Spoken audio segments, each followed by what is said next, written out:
આપણે 10મા પાઠ વિશેની વાત કરતા હતા. આ 10મા પાઠની અંદર આપણે પહેલા પાઠ વિશે ભણી ગયા. પહેલા પાઠની અંદર તમે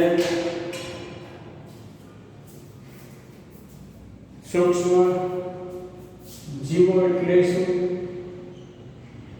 એના વિશે ભણ્યા. સૂક્ષ્મ જીવોના ઉદાહરણ આપણે જોયા. બેક્ટેરિયા છે, વાયરસ છે, ફૂગ છે, રજીવો છે, પ્રાણીઓ છે. આ બધા ઉદાહરણો આપણે જોયા. એ સૂક્ષ્મ જીવોના વસવાટ વિશેની વાત કરી, નિવાસસ્થાન વિશેની વાત કરી. આ સૂક્ષ્મ જીવો અનેક ભિન્નતાઓ ધરાવતા હોય છે.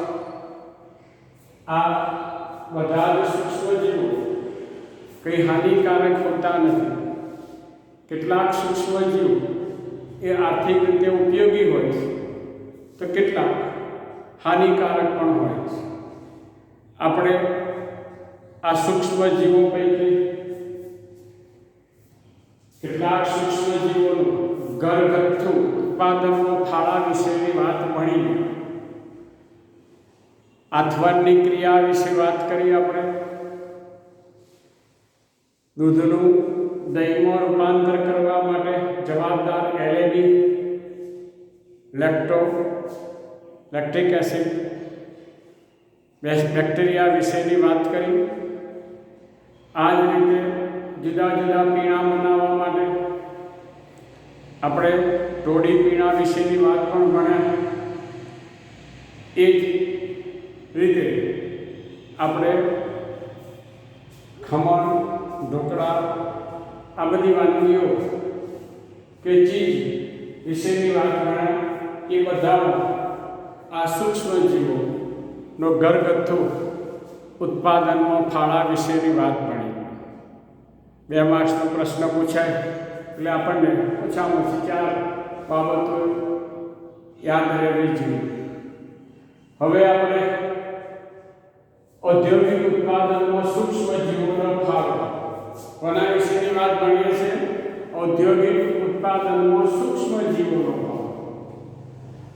અથવા તો ટૂંકમાં લખો આથવણયુક્ત પીણા, અથવા તો બીજી ટૂંકમાં પ્રતિજૈવિક દ્રવ્યો, એન્ટીબાયોટિક્સ. શાના વિશે? એન્ટીબાયોટિક્સ વિશે. આપણે આ ઔદ્યોગિક ઉત્પાદનમાં સૂક્ષ્મ જીવોનો શું ફાળો છે એના વિશેની વાત કરીએ. કે માનવજાતને ઉપયોગી એવા ઘણા ઉત્પાદનો ઔદ્યોગિક ક્ષેત્રે સૂક્ષ્મ જીવો દ્વારા સંશ્લેષિત કરવામાં આવે છે. કોના દ્વારા? સૂક્ષ્મ જીવો દ્વારા સંશ્લેષિત કરવામાં આવે છે. દાખલા તરીકે પીણાની માત્રા, એન્ટીબાયોટિક્સ એટલે પ્રતિજૈવિક દ્રવ્યોની માત્રા, કાર્બનિક એસિડની માત્રા, આલ્કોહોલની માત્રા, ઉત્સેચકની માત્રા, પ્રોટીનની માત્રા, ઔદ્યોગિક રસાયણો હોય, સ્ટીરોઇડ હોય, રસીઓ હોય, એમિનો એસિડ કે ઉર્જા ઇંધણ માટે આપણે શું કરીએ છીએ? આ સૂક્ષ્મ જીવોનો ઉપયોગ કરીએ છીએ. આ સૂક્ષ્મ જીવો ના ઔદ્યોગિક ક્ષેત્રે ઉત્પાદન માટે આપણે 2 પદ્ધતિઓ ઉપયોગમાં લઈએ છીએ. એક તો આથવણયુક્ત પીણા અને બીજી છે પ્રતિજૈવિક દ્રવ્યો. પહેલા આથવણયુક્ત પીણા બનાવવાના ક્ષેત્રે કઈ રીતે ઉપયોગ વિશેની વાત કરીએ. તો અહીંયા આપણે જોઈએ છીએ કે પહેલા તો આથવણકારકો એટલે શું ખબર પડવી જોઈએ. આથવણકારકો ઔદ્યોગિક ક્ષેત્રે ઉત્પાદન માટે ઉપયોગી સૂક્ષ્મ જીવોને મોટા વાસણો કે વેસલ્સમાં ઉછેરવામાં આવે છે, જેને આપણે કહીએ છીએ આથવણકારકો.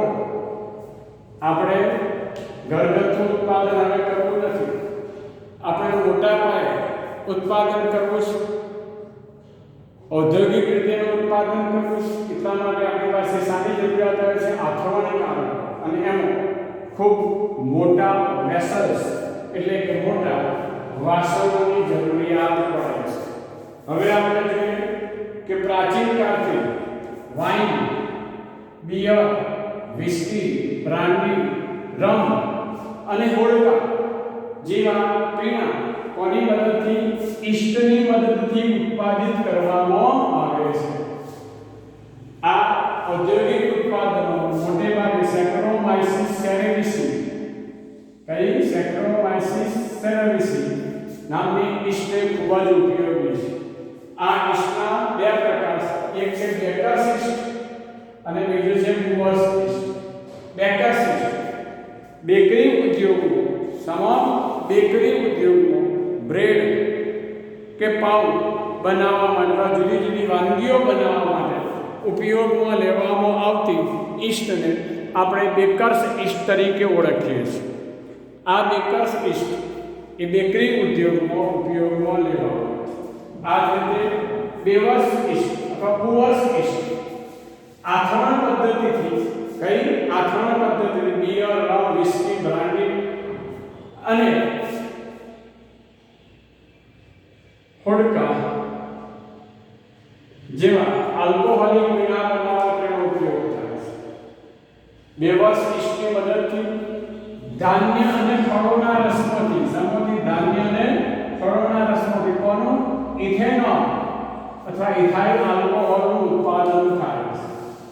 આપણે 11મા અજારક શ્વસન ભણી ગયા એ વખતે ભણ્યા હતા ગ્લુકોઝનું પાયરુવિક એસિડ અને પાયરુવિક એસિડ જ્યારે દહન થાય વનસ્પતિજન્ય માધ્યમમાં ત્યારે શું ઉત્પન્ન થાય છે? ઇથેનોલ અથવા ઇથાઇલ આલ્કોહોલ ઉત્પન્ન થાય છે.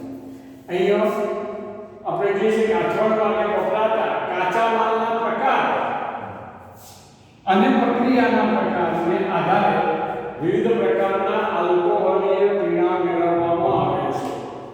આપણે જાણીએ છીએ કે થમ્સ અપ છે કે અન્ય જે સોફ્ટ ડ્રિંક છે એ બનાવવા માટે પણ આપણે આ અજારક શ્વસન પદ્ધતિનો ઉપયોગમાં લઈએ છીએ. અહીંયા આ પ્રક્રિયાને આપણે બે પ્રકારમાં વહેંચીએ છીએ, એક તો નિસ્યંદિત પ્રક્રિયા અને બીજું અનિસ્યંદિત પ્રક્રિયા. નિસ્યંદિત પ્રક્રિયા એટલે શું? તો કે જેમાં આપણે જાણીએ નિસ્યંદન કરવામાં આવે વિસ્કી, બ્રાન્ડી, રમ એ આથવણ પામેલા રસમાંથી, સામાન્ય આથવણ પામેલા રસમાંથી કઈ પ્રક્રિયા દ્વારા? નિસ્યંદિત પ્રક્રિયા દ્વારા મેળવવામાં આવે છે વિસ્કી, બ્રાન્ડી અને રમ. જ્યારે વાઇન અને બિયર એ આથવણ પામેલા રસમાંથી નિસ્યંદન વગર, કેવી રીતે? નિસ્યંદન વગર મેળવવામાં આવે છે. આ રીતે આ આપણે ઔદ્યોગિક ઉત્પાદન સૂક્ષ્મ જીવોના ખાડા વિશેની વાત કરી. આ તો એક જ માત્ર આથવણની પદ્ધતિ કેવી રીતે આપણે ઔદ્યોગિક ક્ષેત્રે ઉપયોગમાં લઈએ છીએ. આ સિવાય ઘણા બધી ઔદ્યોગિક ક્ષેત્રે આપણે ભણવાના છે કે ફૂગમાંથી સાઇટ્રિક એસિડનું ઉત્પાદન થાય છે. આવા અન્ય ઉત્પાદનો વિશેની વાત પણ આપણે પછી ભણીશું. પણ બીજી વાત છે પ્રતિજૈવિક દ્રવ્યો, જેને આપણે કહીએ છીએ એન્ટીબાયોટિક્સ. કેટલાક સૂક્ષ્મ જીવો દ્વારા નિર્માણ કરવામાં આવતા વિશિષ્ટ રસાયણો કે જે અન્ય રોગકારક સૂક્ષ્મ જીવોનો શું કરે છે? નાશ કરે અથવા તો તેમની વૃદ્ધિને મંદ કરે, તેને પ્રતિજૈવિક દ્રવ્ય અથવા તો એન્ટીબાયોટિક્સ તરીકે ઓળખવામાં આવે છે.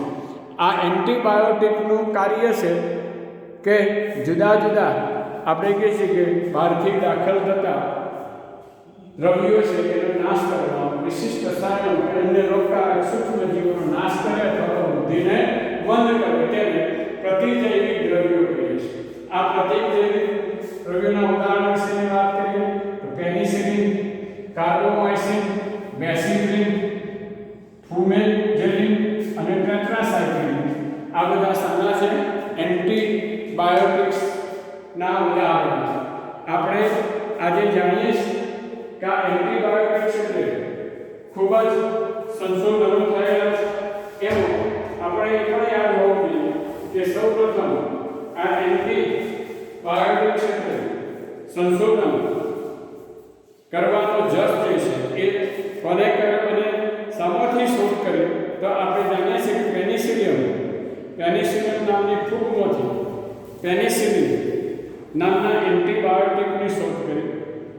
એલેક્ઝાન્ડર ફ્લેમિંગ, કયા? એલેક્ઝાન્ડર ફ્લેમિંગ નામના વૈજ્ઞાનિકે સૌપ્રથમવાર એન્ટીબાયોટિકની શોધ કરી. જ્યારે સ્ટેફાઇલોકોકાઈ બેક્ટેરિયા પર કાર્ય કરી રહ્યા ત્યારે તેમણે જોયું કે ધોયા વગરની એક સંવર્ધિત પ્લેટ પર મોલ્ડ ઉત્પન્ન થયું. જો સ્ટેફાઇલોકોકાઈ વૃદ્ધિ પામી શક્યા નહીં. તેમણે નોંધ્યું કે મોલ્ડ દ્વારા ઉત્પન્ન થતા રસાયણને કારણે આવું થયું હતું અને પછી તેમણે એને પેનિસિલિન એવું નામ આપ્યું. શું નામ આપ્યું? પેનિસિલિન એવું નામ આપ્યું, કારણ કે તેને પેનિસિલિયમ નોટેટમ મોલ્ડ ફૂગમાંથી સર્જાયું હતું. તેના ઘણા સમય પછી અર્નેસ્ટ અને ચેઇન અને હાવાર્ડ ફ્લોરે તેને એક તીવ્ર ક્ષમતા ધરાવતી ઉપયોગી એન્ટીબાયોટિક તરીકે સ્થાપિત કર્યું. આ એન્ટીબાયોટિકનો ઉપયોગ બીજા વિશ્વયુદ્ધમાં ઘાયલ અમેરિકન સૈનિકોની સારવાર માટે વ્યાપક રૂપમાં કરવામાં આવ્યો. ફ્લેમિંગ, ચેન અને ફ્લોરેનને આ સંશોધન માટે 1945માં નોબેલ પારિતોષિક આપવામાં આવેલું હતું. આ પેનિસિલિન પછી અસંખ્ય એન્ટીબાયોટિક્સની શોધ થયેલી છે. આપણે આજે જાણીએ છીએ કે કોઈ પણ રોગ એવો નથી કે જેના માટે એન્ટીબાયોટિક વિકસાવવામાં ના આવે. દરેક રોગ માટે એન્ટીબાયોટિક વિકસાવવામાં આવે. અને આ જે ફૂગને આપણે બિનઉપયોગી ગણતા હતા એ જ ફૂગની અંદરથી જુદા જુદા રોગો માટેના એન્ટીબાયોટિક્સ વિકસાવવામાં આવે. અને આજે આપણે જાણીએ છીએ કે આપણને કોઈ પણ રોગ થાય તો આપણે એન્ટીબાયોટિક્સ લઈએ છીએ. એમાં કેટલાક રોગો વિશેની વાત કરીએ કે પ્લેગ, કાળી ખાંસી એટલે કે ઉટાટિયું, ડિપ્થેરિયા, રક્તપિત્ત એટલે કે કુષ્ઠ રોગ જેવા ભયાનક રોગો જેને કારણે વિશ્વમાં લાખો લોકો મર્યા છે, તેના ઉપચાર માટે એન્ટીબાયોટિકના રોગોની સારવાર મોટો સુધારો થયો. આજે આપણે એન્ટીબાયોટિક